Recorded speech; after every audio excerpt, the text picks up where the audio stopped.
Hey everybody, it's Chainsaw Reacts. This is my reaction to Part 5 of Zack Snyder's Justice League. Now, I originally had planned this video to be Part 5 and Part 6 in terms of combining both those together, but as I was going through, I'm like, I'm using about 5 minutes of footage here on Part 5, and Part 6 is going to have so much stuff. I'm like, I'm going to have to separate these out. And as you can tell, this is, of course, filmed at a separate time because all of that was shot on the day of. This right now, the intro and the outro of this video is being shot 2 days after the fact. But this mainly, as we know, Part 5 covers the resurrection of Superman. Very different in terms of tone and the build-up to it in terms of what the theatrical cut did here. And obviously, so much better here with the resurrection. And we saw the entire vision of what Zack had with, you know, Superman, of course, not being Superman, kind of out of his mind, fighting the League. We got to see that original vision and thinking like, do you bleed? Like, that's a callback that just doesn't need to happen. It doesn't work for Superman to say that to Batman because, you know, in this version, I think he recognizes Bruce. He might recognize Batman when he's going to him, but I'm not really sure. But in the theatrical cut, they wanted to really call that back, like really make it obvious. And I kind of like how it was kind of up in the air. He's just kind of like, you know, being threatened. He feels like he's being, you know, he's like, he was attacked by, of course, by Cyborg, so he's just going crazy. So, so here you go, guys. Here's my reaction to Part 5. Hope you guys enjoy, and make sure you check out Parts 1 and 2, and Part 3 and 4. Those are two separate videos. Make sure you check those out if you haven't already. Okay, guys, let's get into it. You're my hero. Wonder Woman. She's 5,000 years old, Barry. Every guy's the underguy. Basically. That was a good answer. Your guilt has become your reason. Not all the king's horses, nor all the king's men. But for once, I'm operating strictly on faith.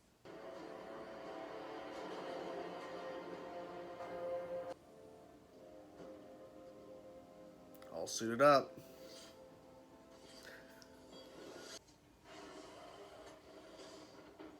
Hi, Dad. This feels so much better because the tone of this, it just feels so much better. The suits. Oh shit, the suits.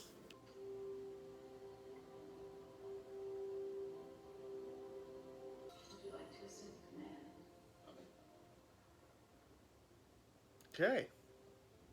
One last time. One last time. And the last time, he gets resurrected. I strongly advise against activation. Barry, I'm initiating countdown.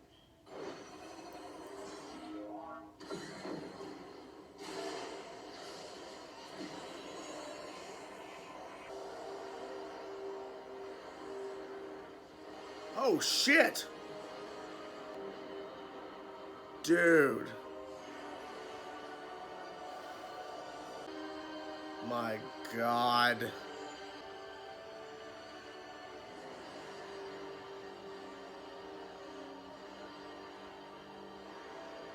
Shit.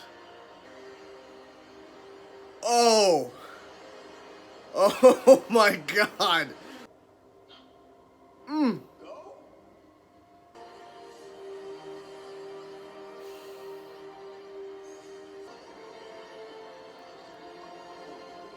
Time reversed.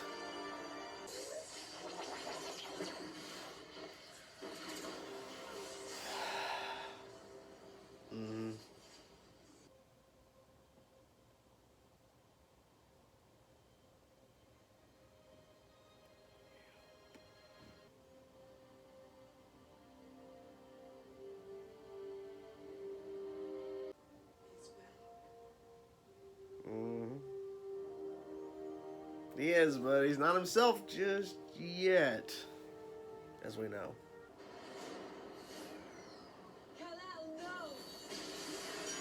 Oh shit.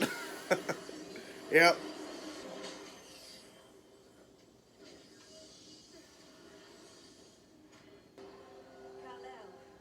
The last son of Krypton. Remember who you are.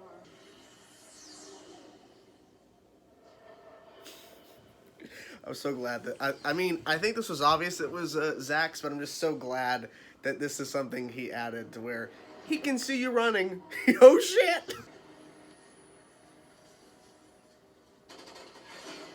Oh. Oh shit. Oh shit. Oh shit. Oh shit. You should probably move. Oh shit. He's going for Bruce. Other arms.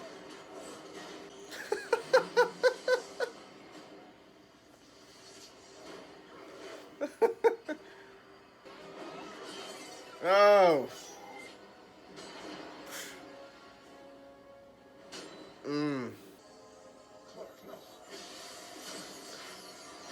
Oh, he was absorbing it.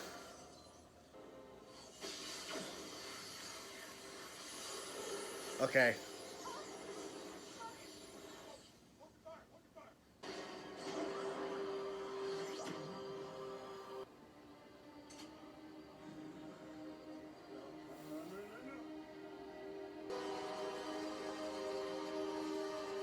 He's trying to destroy it, and unfortunately it does not work. And watch your back. Holy shit. My father. I didn't save him. I couldn't. He wasn't trying to destroy the box. He was trying to superheat it. And he made the core the hottest thing on Earth outside of a nuclear reactor. You have a satellite? I have 6. You have a satellite? Let's go find this son of a bitch. There you guys have it. That is my reaction to part 5 of Zack Snyder's Justice League. Like I was mentioning in the intro, all about the resurrection of Superman. And what I liked a lot about this is that we had been shown on Vero by Zack the digging up of Superman's body from where he was buried out on the behind Kent Farm. Is it near Kent Farm? Not really sure. But we saw all of that, of course, unfold, and seeing Aquaman and Wonder Woman talking and about their different cultures and how they haven't really gotten along with each other, you know, ever since the whole thing with Darkseid, young Darkseid, and how everything just kind of fell apart between basically the entire planet. So we got a little bit of that, and then seeing Cyborg and Flash interacting a little bit as they're sitting there, and Flash is like, he was my hero. Like, that was a nice little thing there to hear Barry say that about Clark. Like, yeah, he was my hero. And then, of course, he's like, Wonder Woman, I wonder if she'd give the younger guy. Cyborg's like, dude, she's 5,000 years old. Like, everybody's a younger guy. Like, no, she will not go for you, Barry. But, you know. And when they're willing the casket in, it just, the music, the tone leading up to the resurrection was just so much better. It just felt more, I don't know, dramatic in a sense. It just felt like they were just kind of rushing in the theatrical cut. But here, they were taking their time. This is a big moment. And then when we get to the moment where we're counting down, this is what I think was so interesting. As we count down to 1, Cyborg has the vision of really bad things, because that mother box is about to get turned on so that Superman can be resurrected. Once that happens, that, of course, is going to find out and show up, because so far it's been asleep. It hasn't been awakened yet. So the parademons can't find it, Steppenwolf can't find it. But once they turn on the mother box, he'll know, and he immediately knows, of course. And so, right before we're supposed to go on this mission, Cyborg has that vision of Diana dead, being burned alive, her mother and all these Amazonians, Amazons behind her, in mourning, her mother crying, and I believe Darkseid in a wide shot is looking down on it. And then you see Darkseid, I think, kill Aquaman and use Omega beams on somebody else, and then he turns towards the camera like, oh shit. The biggest one is Black Suited Superman. We believe, because people are pointing this out too, and this, of course, I didn't realize this during the time, the shot where Darkseid comes out into kind of the light, not really, but just out into view for us from the smoke, that was in the Batcave.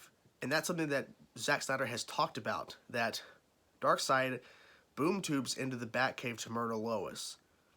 There's a body that Clark's holding in the black suit. Darkseid walks into frame. People are pointing out in the back, if you look, it's the Batcave, and then the hand gets placed on the shoulder. And I believe that was taken from Man of Steel, that shot of Henry Cavill there. That wasn't shot for the film. I believe that's something he wanted to include in the mix in terms of visual effects. So I believe that was from Man of Steel. I think he pulled that shot from Man of Steel when after he killed Zod, and they used that for there. It still works. It really does. It's so intense. And then the moment where Cyborg gets out of the vision, he goes, no. And Barry's like, go? And then he just goes.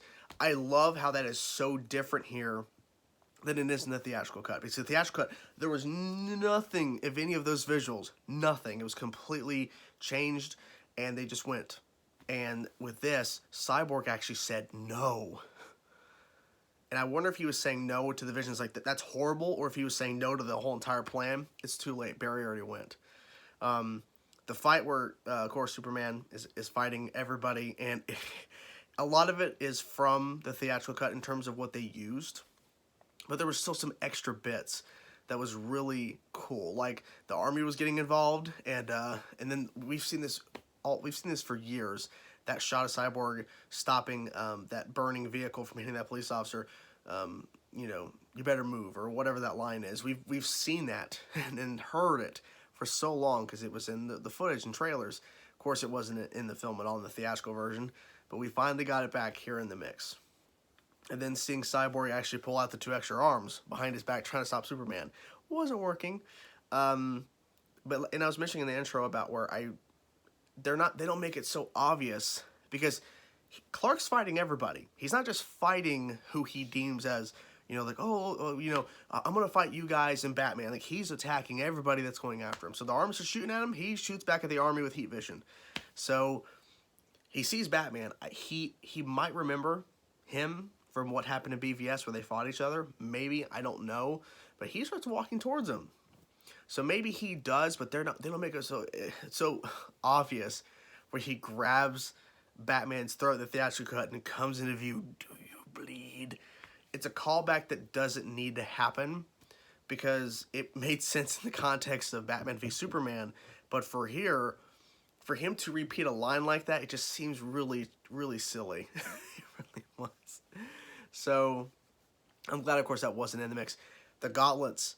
If Batman if he didn't have those absorbing gauntlets, which I think is a really interesting addition to this film, of course, that we had not seen before, and I don't think we even heard of it before, him having those gauntlets where he can absorb power like that, Bruce would have died. Bruce would have been murdered by the first heat vision or the second one before Lois showed up. Of course, they fly away. Clark and Lois, as in the theatrical cut, they kept that in the mix. Except for Lois Lois showed up differently. They reshot that bit. So now we get to Silas's death, and I thought, as I was watching, you see the reaction, I thought he was trying to destroy the mother box, which didn't happen. Turns out he was trying to put a heat signature on it so they can actually track it, and so that was really smart of him. But he sacrificed himself to help his son and the League take down Steppenwolf. He tried. Because if Steppenwolf would have gotten a hold of that mother box and killed Silas, and he didn't turn on that laser or didn't turn on that machine, they probably would have lost. The unity would have happened. The mother boxes would have combined, which we see in part 6. We see what happens when it does. So Silas did the thing he thought was right. Pretty brutal stuff. But overall, pretty great part here. I mean, it was so good to watch the full version of the fight between Clark and the League, and to see the resurrection and how they played it. And I'm excited to get into now editing part 6. I haven't done that yet. Just see how long. That's going to be a really hard video to do because there's so much stuff I want to include, but I probably can't include so much. But anyways, what do you guys think of part 5 of Zack Snyder's Justice League? I'm curious to know your thoughts, guys. Whatever thoughts you have, let me know in the comment section below, guys. Talk to you guys soon. Peace out.